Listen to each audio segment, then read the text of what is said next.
Ayan guys, so ito po yung final product ko.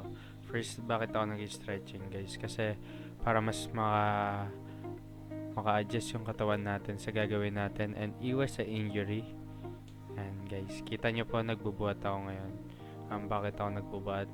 Syempre guys, para makabuild ng muscles and maka-reduce fat and body recomposition rin. Saglit lang tong video ko and panoorin nyo. Bakit rin ako nagpa-posing guys? Kasi may tina-target ako muscle na maliit pa yung muscle or dinedevelop ko pa. Kaya ganun. And yan, kung kita nyo guys sa video, nagbubuhat-buhat ako, nagflex-flex pa. Kala mo sino no? Kala mo maganda yung katawan At ayan guys, kumuha akong pagkain dito. Ang kinuha ko palang pagkain dito guys is yung chicken breast. Bakit chicken breast? Kasi mas high siya sa protein and mas healthy siya kainin kaysa sa pork, sa mga iba pang pagkain dyan na hotdog, gayon. At ayan guys, tinitimbang ko kung kita nyo. Bakit ko siya tinitimbang? Kasi binibilang ko or tinatrack ko yung calories na papasok sa katawan ko and pati yung protein kasi need yan sa pagbubuhat, ang pagtatrack ng protein and pagbibilang or pagtitimbang ng carbs pati calories. Yan guys, kita nyo, hinihintay ko lang siya mag 150 kahit 149 lang palag na yan. Yan, kung kita nyo guys, yan siya. So magbubukas na tayo ng kalan. Ayan, kung kita nyo, tinatansya ko, baka sumabog. Mamatay pa ako sa gagawin ko.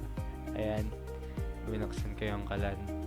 Ayan, tamang heat lang para hindi masunog. Ayan, kung kita nyo yung nilagay kong oil is olive oil yun para mas healthy tayo. Ayan, iniinit ko na. Actually guys, luto na talaga yung chicken breast na yan. So, bakit ko siya niluluto pa ulit? Syempre nakalagay sa rep and iwas sa hassle and ang init pag nagluluto ka sa ganyan. And dito saglit lang, ayan, tapos agad ilagay ulit ako ng olive oil and nagluto ulit ako ng itlog dyan, dalawa pilang yan guys para mas mataas sa protein, nagngangaw-ngaw.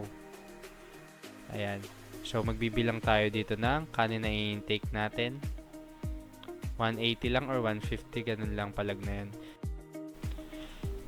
So, paano nga ba natin marireduce yung footprint sa pagiging healthy lifestyle natin? Kung makikita nyo naman sa video guys, puro healthy yung ginagawa natin. Healthy food, healthy lifestyle.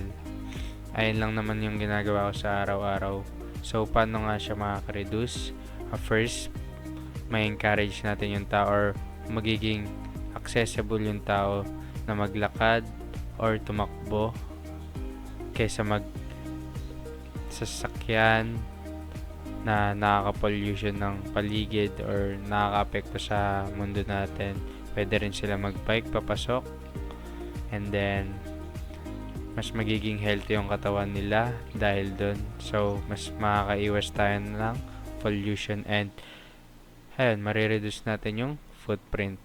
Ayun lang. Salamat sa panonood guys. Ayun lang. Peace out.